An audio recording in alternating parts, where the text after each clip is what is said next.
ارتشا اسرائیلی وینه نو ین ایریشن خواه ین ده گولانا بوری ده لی سوری بکار آنی بون ین کو بریا هیوین دست چکری هاتبون تومار کرن بلاو کرن.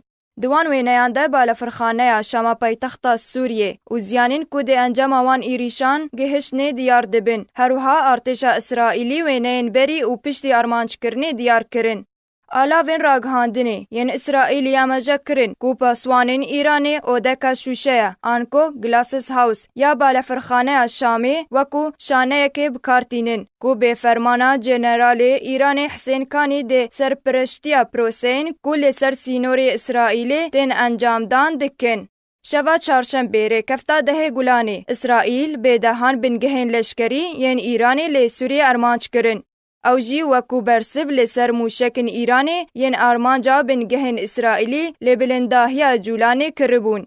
و پروسه کو به شف هاتبو انجام دان جه گرنگترین پروسین ارتشا اسرائیلی بو. ده سالن بوری و یا هری مزن بو ده جه آرمانجن ایرانی.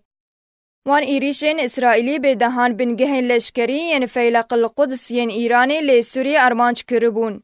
بنگهن لشکری ین کو هاتبو ارمانج کرن جه آلی ارتشا اسرائیلی و اوین. بنگها استخبارات ایرانی ین جه آلی فیلق القدس و تین چالاک کرن. بنگهن سرکاتیا لوجستی ین به سر فیلق القدس و کمالگهن لشکری و لوجستی ین به سر فیلق القدس و لیکسوی.